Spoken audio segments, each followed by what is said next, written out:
കേരളം വീണ്ടും അതിതീവ്ര മഴയുടെ പിടിയിലാണ്.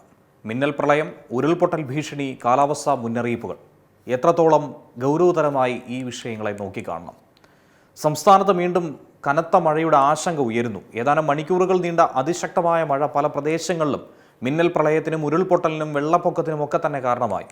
എടുത്തു പറയേണ്ടത് പത്തനംതിട്ട ജില്ലയിലെ റാന്നി ഉൾപ്പെടെയുള്ള മേഖലകൾ വെള്ളത്തിനടിയിലായപ്പോൾ നിരവധി കുടുംബങ്ങളെ ദുരിതാശ്വാസ ക്യാമ്പുകളിലേക്കും മറ്റും മാറ്റേണ്ട സാഹചര്യം രൂപപ്പെട്ടു വന്നു. കഴിഞ്ഞ ദിവസങ്ങളിലുണ്ടായ മഴക്കെടുതിയിൽ സംസ്ഥാനത്ത് ജീവഹാനിയും വ്യാപക നാശനഷ്ടങ്ങളും ഒക്കെ തന്നെ റിപ്പോർട്ട് ചെയ്തു. 15-ലധികം ആളുകൾ മരണപ്പെടുന്ന സാഹചര്യമുണ്ടായി. കേന്ദ്ര കാലാവസ്ഥാ വകുപ്പ് അടുത്ത ദിവസങ്ങളിലും കേരളത്തിൽ ശക്തമായ മഴ തുടരുമെന്നാണ് ഇപ്പോൾ മുന്നറിയിപ്പ് നൽകിയിരിക്കുന്നത്.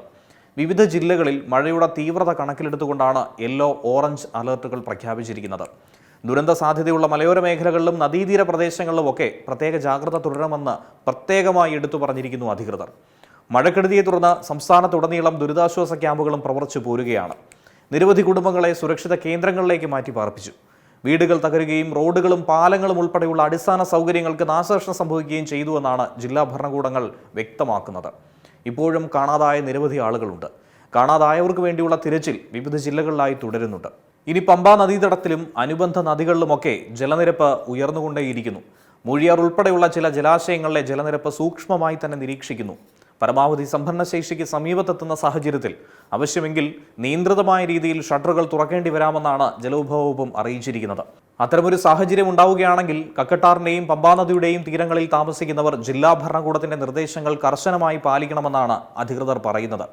വിദഗ്ധർ നൽകുന്ന അഭിപ്രായം അനുസരിച്ച് കേരളത്തിൽ ഇപ്പോൾ അനുഭവപ്പെടുന്ന പ്രധാന വെല്ലുവിളി എന്ന് പറയുന്നത് മഴയുടെ അളവിനേക്കാൾ അതിൻ്റെ തീവ്രത തന്നെയാണ്. വളരെ കുറഞ്ഞ സമയത്തിനുള്ളിൽ വലിയ അളവിൽ മഴ പെയ്യുന്നത് മിന്നൽ പ്രളയത്തിനും അതുപോലെ ഉരുൾപൊട്ടലിനും ഒക്കെ തന്നെ കാരണമാകുന്നുണ്ട്. കാലാവസ്ഥാ വ്യതിയാനത്തിന്റെ പശ്ചാത്തലത്തിൽ ഇത്തരം അതിതീവ്ര മഴ സംഭവങ്ങളുടെ ആവർത്തനവും ശക്തിയും ഒക്കെ തന്നെ വർദ്ധിക്കുന്നുവെന്ന് വേണം നമ്മൾ മനസ്സിലാക്കേണ്ടത്. കേരളത്തിന്റെ ദുരന്ത സാധ്യത വർദ്ധിപ്പിക്കുന്ന മറ്റൊരു ഘടകമെന്ന് പറയുന്നത് മലയോര മേഖലകളിലെ ഭൂപ്രകൃതിയും നദീതടങ്ങളിലെ അധിനിവേശവും തന്നെയാണ്.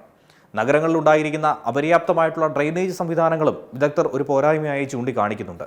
കനത്ത മഴ കിട്ടുന്ന സാഹചര്യത്തിൽ വെള്ളത്തിന് സ്വാഭാവികമായി ഒഴുകിപ്പോകാനുള്ള വഴികൾ പോലും തടസ്സപ്പെടുന്നു.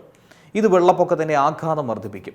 അതുകൊണ്ട് തന്നെ കാലാവസ്ഥാ മുന്നറിയിപ്പുകളെ വളരെ ഗൗരവത്തോടെ കാണണമെന്നും ഇനി മണ്ണിടിച്ചിൽ സാധ്യതയുള്ള പ്രദേശങ്ങളിൽ താമസിക്കുന്നവർ അതല്ലെങ്കിൽ അവിടേക്ക് യാത്ര ചെയ്യുന്നവർ അനാവശ്യ യാത്ര ഒക്കെ തന്നെ ഒഴിവാക്കണമെന്നും നദികളിലും വെള്ളക്കെട്ടുകളുള്ള പ്രദേശങ്ങളിലും ഒരു കാരണവശാലും ഇറങ്ങരുതെന്നുമാണ് ദുരന്ത നിവാരണ അതോറിറ്റി മുന്നറിയിപ്പിലൂടെ പറയുന്നത്. അടിയന്തര സാഹചര്യം ഉണ്ടാകും എന്ന് തോന്നിക്കഴിഞ്ഞാൽ ഉണ്ടായാലോ ഉണ്ടാകാൻ പോകുമ്പോഴോ ജില്ലാ ഭരണകൂടത്തിൻ്റെയും പോലീസിൻ്റെയും അഗ്നിരക്ഷാസേനയുടെയും ഒക്കെ തന്നെ സഹായം തേടുക എന്നുള്ളതാണ്. അവർ നൽകുന്ന നിർദ്ദേശങ്ങൾ പാലിക്കുക എന്നുള്ളതാണ് സുരക്ഷിതമായ നടപടി. കേരളം വീണ്ടും ഒരു കനത്ത മഴക്കാല പരീക്ഷണത്തിലൂടെ കടന്നു പോകുന്നുണ്ട്. അതുകൊണ്ട് തന്നെ ജാഗ്രതയും മുൻകരുതലും മാത്രമാണ് ഈ സാഹചര്യത്തിൽ നമുക്കുള്ള മുതൽക്കൂട്ട്, ഏറ്റവും വലിയ സുരക്ഷയും. ഏറ്റവും പുതിയ വാർത്തകളും വിശേഷങ്ങളും വിരൽ തുമ്പിലറിയാൻ സീ മലയാളം ന്യൂസ് എല്ലാ ഡിജിറ്റൽ പ്ലാറ്റ്ഫോമുകളിലും ലഭ്യം.